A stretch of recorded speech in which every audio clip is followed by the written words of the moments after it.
Hello everyone, welcome to Naira study. अब आप सब कैसे हैं? आई होप कि आप सभी अच्छे होंगे और अपनी स्टडी को कंटिन्यू कर रहे होंगे। फ्रेंड्स, आज के वीडियो लेक्चर में हम बात करने वाले हैं जो आपका सब्जेक्ट समावेशी शिक्षा हो जाता है, इसका कुछ इसके जो टॉपिक है उसको क्लियर करेंगे। उसके बाद इसकी सीरीज की तरफ चलेंगे। जो क्वेश्चन आपके कंटिन्यू हो रहे हैं, पिछली वीडियो में भी हम लोगों ने कंटिन्यू किया, ठीक है ना, जो कि आपका राजन सीरीज से हो जाता है। तो सबसे पहले समझ लेते हैं कि समावेशी शिक्षा कहते किसको है। तो समावेशी शिक्षा यानी समान शिक्षा, एक जैसी शिक्षा। जैसे ना तो आपने लड़की में भेद किया ना लड़के में भेद किया, ठीक है, लड़की हो या लड़का हो, और अमीर तबके से आया हो या गरीब तबके से आया हो, ठीक है, या वो ऊंची फैमिली से बिलोंग करता हो या नीची फैमिली से बिलोंग करता है। यानी कहने का मतलब ये हो जाता है कि जो शिक्षा समान दी जाती है एक ही छत के नीचे, आप सिंपल भाषा में इस तरह से समझ सकते हैं कि एक ही अध्यापक एक ही छत के नीचे सभी बच्चों को एक जैसी शिक्षा जो देता है वो समावेशी शिक्षा के अंतर्गत आता है। इसमें भेदभाव नहीं किए जाते हैं। क्यों? क्योंकि आप जानते हो कि भेदभाव करना कितना गलत होता है। इसीलिए स्कूलों में क्या होता है, यूनिफॉर्म चलते हैं। कौन कहां से आया है, कितनी रिच फैमिली से वो बिलोंग कर रहा है, यूनिफॉर्म इन सब चीजों को छिपा लेता है और यूनिफॉर्म सबको एक जैसा दिखता है। देखिए, यूनिफॉर्म में क्या होता है कि सभी बच्चे वो एक ही एज के होते हैं, तो ऐसा लगता है सब सेम टू सेम है ना, एक दूसरे की कॉपी है। तो ये सब चीजें हो जाती हैं। यानी कहने का मतलब ये है कि अब आप लोगों को समावेशी शिक्षा के बारे में अच्छे से जानकारी हो गई होगी। और चलते हैं चीज पर डिस्कस कर लेते हैं कि जो आप लोग जो बुद्धि लब्धि होती है, ठीक है ना, तो बुद्धि लब्धि क्या सभी में एक जैसी होती है या अलग अलग होती है, और बुद्धि लब्धि को मापते कैसे है, इसका सूत्र किसने दिया, इन सभी चीजों पर बात कर लेते हैं। तो सबसे पहले बुद्धि लब्धि मापने का एक सूत्र हो जाता है, उसको हम आपको ट्रिक से बताते हैं। एक ट्रिक है मावा। क्या ट्रिक है? मावा। यानी मावा, जो आप इससे कहिए जो मेवा होता है उससे आप मावा कहिए उसको, ठीक है, एक वचन में आप मावा कह दीजिए। उसके बाद में क्या है? माँ, यानी मानसिक आयु। क्या है? मानसिक आयु। और बटे क्या होता है? बटे आपका हो जाता है वास्तविक आयु। क्या हो जाती है? वास्तविक आयु। और गुणे में क्या हो जाता है? गुणे में हो जाता है 100, यानी 100 हो जाता है।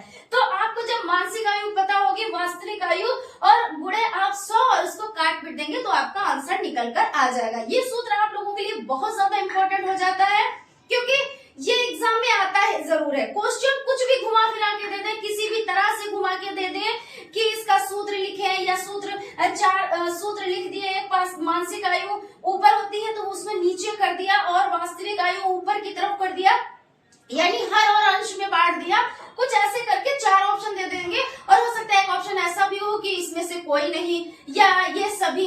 तो आपको पता है मानसिक आयु बटे वास्तविक आयु गुणे 100, ये इसका सूत्र हो जाता है। और सबसे पहले 1905 ईस्वी में किसने दिया था? तो आप लोग ये कमेंट बॉक्स में कमेंट करेंगे, क्योंकि हम भी तो जाने कि आप लोगों को हम जो चीजें बता रहे हैं वो आपकी समझ में आ भी रही है नहीं आ रही है, ठीक है ना। तो 1905 हमने सन बता दिया और किसने दिया है ये अब आपको बताना है, ठीक है। ये आपका इतना काम हमने होमवर्क में दे दिया। तो फ्रेंड्स, और हम बात कर लेते हैं कि जैसे बुद्धि लब्धि जो होती है, ठीक है, तो कितने प्रकार की होती है या क्या एक जैसी होती है? तो सभी में क्या एक जैसी हो जाती है?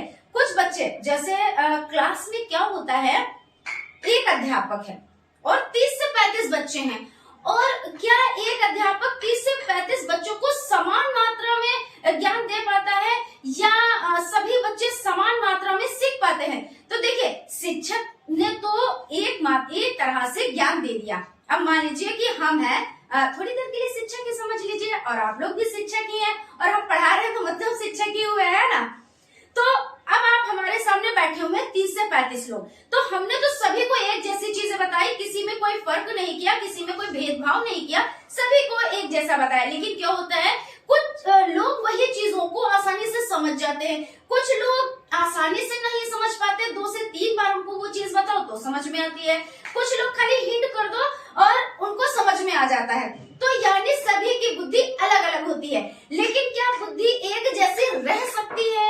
या जैसे हमने किसी को आंक लिया कि ये मंद बुद्धि है तो क्या वो मंद बुद्धि हो गया? ऐसा भी नहीं है, चेंज भी होती है। जैसे मान लीजिए आप से हमने एक ऐसा क्वेश्चन कर लिया जो आपको नहीं आता, तो अब हमने जब आंक लिया तो उसमें हमने आपको मंदबुद्धि बालक या बालिका साबित कर दिया, लेकिन आपको और 100 क्वेश्चन आ रहे हैं, सिर्फ वही क्वेश्चन नहीं आ रहा है, तो इसका मतलब इसको चेंज भी किया जा सकता है। तो ये तो बात हो गई चेंज वाली। अब हम बात कर लेते हैं कितने से कितने तक कौन सी बुद्धि होती है, यानी आपको जो इम्पोर्टेंट चीजें वो हम आपको बताते हैं जो एग्जाम में आपके पूछी ही जाती हैं। जैसे आपका जो सामान्य बुद्धि होती है, सामान्य बुद्धि का मतलब क्या होता है? जो आपकी सामान्य बुद्धि है, सामान्य का मतलब होता है सामान्य, ना तो बहुत अच्छा ना बहुत खराब, बीच में। और ये जो होता है, कहते नहीं कि एवरेज में कोई चीज होती है तो वो चीज अच्छी होती है, ना खराब ना बहुत अच्छी, बीच की है मतलब अच्छी, ठीक है। तो सामान्य बुद्धि जो होती है वो कितने से कितने तक होती है?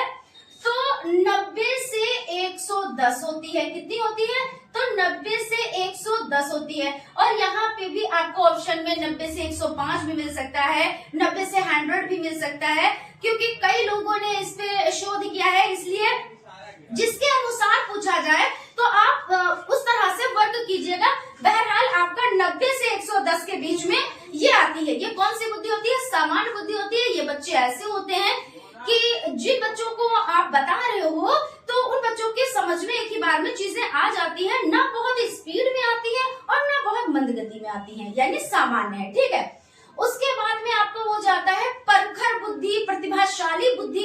अब नाम ही से पता चला है कुछ बच्चे क्या होते हैं, हिंटिंग कर दो उनको समझ में आ जाता है ना। तो ऐसे बच्चे क्या होते हैं कि इन बच्चों को प्रतिभाशाली या प्रखर बुद्धि बच्चे हम कहते हैं। तो इनका आईक्यू लेवल कितना होता है? तो इनका आईक्यू लेवल हो जाता है 140 से प्लस हो जाता है। कभी कभी ये कितना देखने को मिल जाता है? तो 180 भी देखने को मिल जाता है। इस तरह के बच्चे देखिए इंजीनियर बनते हैं और भी बहुत ऊंची ऊंची पोस्ट पे जाते हैं। उसके बाद हम बात कर लेते हैं मंद बुद्धि बच्चे। तो 70 से 89 यानी 70 से 89 तक के बच्चे कौन से माने जाते हैं? मतलब मंद बुद्धि बच्चे। और इसकी भी श्रेणी बहुत कई तरह से है, कुछ 20 से 50 और 50 से 70 इस तरह से, कि जिनकी बहुत ज्यादा लो होती है। कुछ बच्चे ऐसे होते हैं जो मतलब सामान्य और प्रतिभाशाली नहीं है, उनकी समझ में थोड़ा कम आ रहा है, तो उनको उनकी बुद्धि लब्धि हम आगेंगे यानी 70 से 89 तक यानी 89 तक, ठीक है। यहाँ तक क्लियर हो गया। आई होप आप लोगों को चीजें समझ में आ रही होंगी। अगर कहीं पर कोई डाउट है, कोई कंफ्यूजन है, तो आप लोग कमेंट कीजिए, उसका रिप्लाई आप लोगों को जरूर देंगे। और फ्रेंड्स, अगर आपको सेशन अच्छा लगे तो एक लाइक जरूर कीजिएगा। और अगर अभी आपने विजिट किया है चैनल पर और न्यू है तो चैनल को सब्सक्राइब भी जरूर कर लीजिएगा, क्योंकि क्या होता है सब्सक्राइब करने से कि आपके पास नोटिफिकेशन पहुंचता है, और जब नोटिफिकेशन पहुंच जाता है तो आपको क्लास मिल जाती है। और आपको इस तरह के क्लासेस पाने के लिए तो आपको क्या करना रहेगा? सब्सक्राइब करना ही रहेगा, ठीक है। उसके बाद जब आपके चारों सेमेस्टर कंप्लीट हो जाए तो भले आप अनसब्सक्राइब कर दीजिएगा, तो इसकी कोई दिक्कत नहीं। हमारा मेन मोटिव क्या है? आप लोग डीएलएड क्लियर हो और अच्छे नंबरों से क्लियर हो, बस इतना ही एम है हमारा। बाकी तो आप खुद समझदार हैं, ठीक है। तो यहाँ तक आपकी बात हो गई। समावेशी शिक्षा के बारे में समझ लिया आपने, बुद्धि लब्धि के बारे में समझ लिया, और इसके सूत्र के बारे में आपने अच्छे से समझ लिया है। तो फ्रेंड्स, इसी तरह से हम डिस्कस करते चलेंगे और आप लोगों के क्लासेस कंटिन्यू करेंगे। तो फ्रेंड्स, चलते हैं आज की सीरीज का फर्स्ट नंबर क्वेश्चन देख लेते हैं। फ्रेंड्स, स्टार्ट करते हैं आज की सीरीज का फर्स्ट नंबर क्वेश्चन। निर्देशन तथा परामर्श देने का कार्य प्रारंभ होना चाहिए तो प्राथमिक स्तर पर, उच्च प्राथमिक स्तर पर, माध्यमिक स्तर पर या विश्वविद्यालय स्तर पर। तो इसमें आंसर आपका उच्च प्राथमिक स्तर पर हो जाता है, यानी कि ब ऑप्शन राइट हो जाता है। परामर्श से संबंधित उपकरण है तो संचित अभिलेख, साक्षात्कार, आत्मकथा एवं निरीक्षण, उपर्युक्त सभी। तो इसमें भी आपका उपर्युक्त सभी राइट आंसर हो जाता है। क्यों? क्योंकि परामर्श से संबंधित सभी उपकरण है भाई, संचित अभिलेख के द्वारा भी, साक्षात्कार यानी इंटरव्यू के द्वारा भी, आत्मकथा एवं निरीक्षण के द्वारा भी हो जाता है। समस्यात्मक बच्चों की पहचान की जाती है निरीक्षण विधि का प्रयोग करके, साक्षात्कार द्वारा, मनोवैज्ञानिक परीक्षण द्वारा, या उपर्युक्त सभी के द्वारा। तो इसमें आंसर आपका जो राइट हो जाता है उपर्युक्त सभी के द्वारा, यही आपका राइट आंसर है। ठीक है ना, यानी द ऑप्शन। उसके बाद नेक्स्ट क्वेश्चन की तरफ चलते हैं। क्वेश्चन आपका हो जाता है ब्रेल लिपि, जो ब्रेल लिपि है वो उपयोगी है। तो किसमें उपयोगी हो जाती है?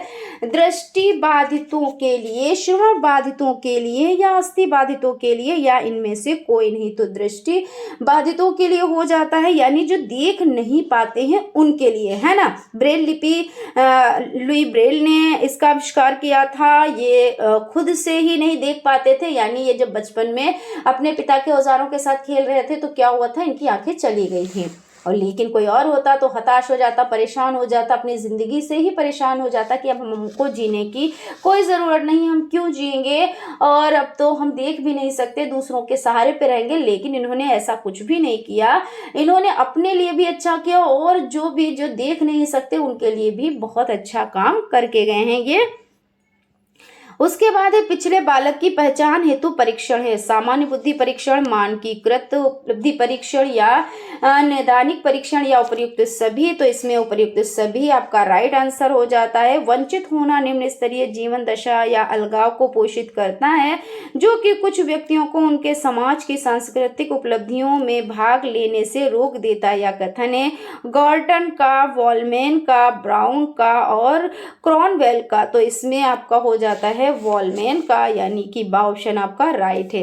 धीमी गति से सीखने वाले बच्चों की समस्या होती हैं। भाषा एवं वाणी की समस्याएं, दृष्टि व्यवहारिक समस्याएं, श्रवण प्रत्यक्षीकरण की समस्याएं, या उपर्युक्त सभी। तो इसमें उपर्युक्त सभी आंसर राइट हो जाता है। अस्थि बाधिता के कारण है जन्मजात, दुर्घटना, बीमारी, उपर्युक्त सभी। तो अस्थि बाधिता के कारण कुछ भी हो सकते हैं भाई, जन्मजात भी हो सकती है, किसी दुर्घटना के कारण ऐसा हो जाता है, या बीमारी भी हो जाती है तो ऐसा हो जाता है, यानी उपर्युक्त सभी इसका राइट आंसर हो जाता है।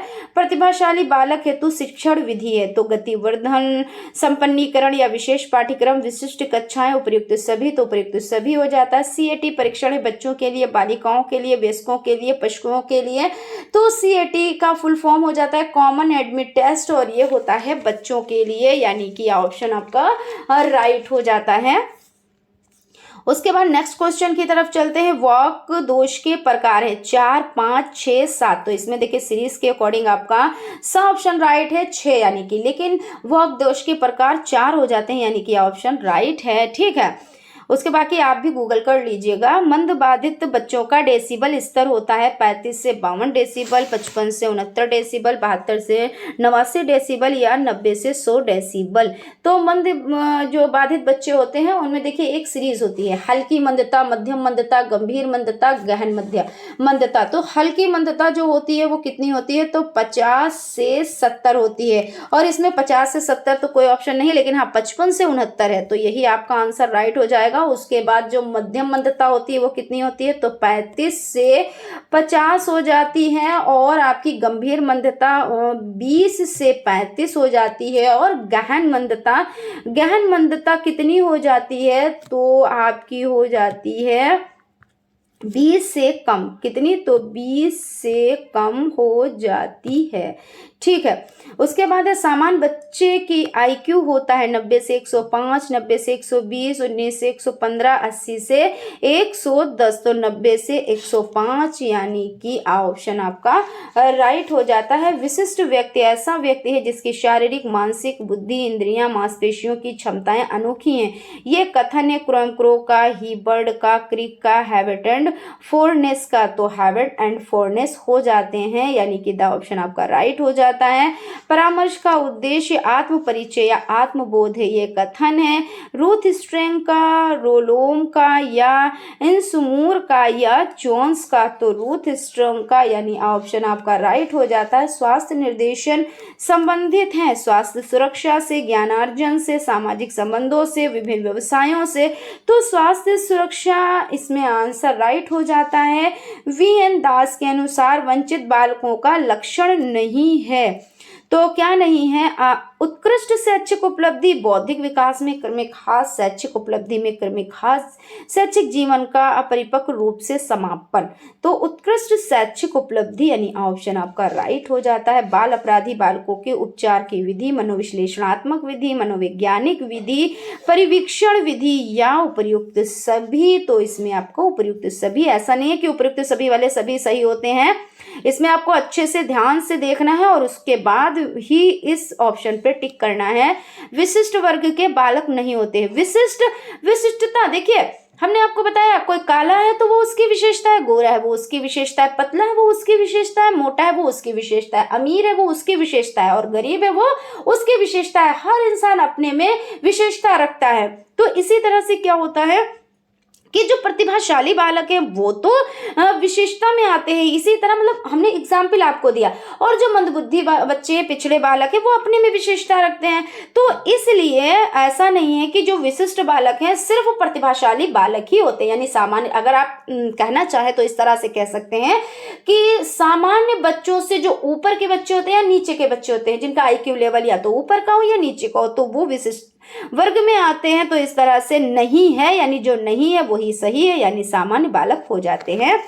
मनोविश्लेषण विधि के जनक हैं स्किनर, पावला, फ्रॉयड, थॉर्नडाइक, तो फ्रायड हो जाते हैं। उसके बाद क्वेश्चन है, टर्मन के अनुसार सामान्य बुद्धि बालकों की बुद्धि लब्धि होती है 140 से अधिक, 120 से 140, 110 से 120, 90 से 110, यानी यहाँ पे सामान्य बुद्धि की बात कर रहे हैं तो टर्मन के अनुसार 90 से 110 हो जाती है, यानी कि आपका द ऑप्शन राइट हो जाता है। सामूहिक परीक्षण होता है।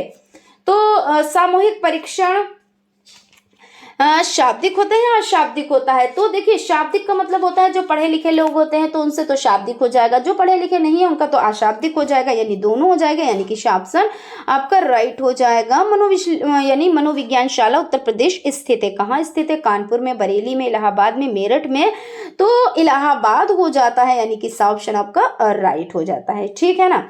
उसके बाद है श्रवण बाधित के प्रकार। गंभीर बाधित बच्चों की बाधिता प्रतिशत है 70 से 89%, 40%, 30%, कोई नहीं, तो 70 से 89% हो जाता है, यानी कि ऑप्शन राइट हो जाता है। श्रवण बाधित के प्रकार। पूर्ण बाधित बच्चों की बाधिता प्रतिशत है 90%, 80%, 40%, कोई नहीं, तो 90% हो जाता है।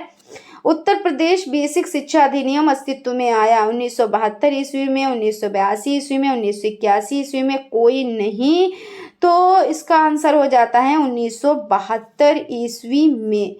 मनोविज्ञान शाला की स्थापना किसके द्वारा की गई? आचार्य नरेंद्र देव समिति द्वारा, आचार्य राम वरण द्वारा, उपयुक्त दोनों, कोई नहीं, आचार्य नरेंद्र देव समिति द्वारा। ये आपका आंसर राइट हो जाता है। निम्न में से कौन सी अक्षमता केवल जन्मजात होती है? दृष्टि दोष, श्रवण दोष, मूक बधिर, मंद बुद्धि। तो मंद बुद्धि यानी द ऑप्शन राइट हो जाता है। मंद अधिगमकर्ता जिनकी शैक्षिक उपलब्धि सामान्य योग्यता से कम रह जाती है कहे जाते हैं पिछड़े, विशेष, बाल अपराधी, मानसिक रूप से कमजोर। तो इसमें पिछड़े हो जाते हैं। उसके बाद है साइजोइड वर्ग में कौन से बालक आते हैं? तो सबसे पहले साइजोइड के बारे में जान लेते हैं। तो साइजोइड वर्ग में वो होते हैं जो बच्चे बेहद प्रतिभाशाली बच्चे होते हैं, है ना। तो इस तरह से प्रखर बच्चे भी हुए, और यानी प्रखर बुद्धि वाले और प्रतिभाशाली, तो यानी कि बा ऑप्शन आपका राइट हो जाएगा। और सीरीज में आपका दा है, लेकिन आप देख लीजिएगा, इसको भी गूगल कर लीजिएगा। मानसिक स्वास्थ्य के नियमों को खोजना, उन्होंने बनाए रखना अध्ययन का केंद्र बिंदु एक कथन है। शेफर का, हेडफील्ड का, ड्रेवर का, लैडेक का, तो ड्राइवर हो जाते हैं।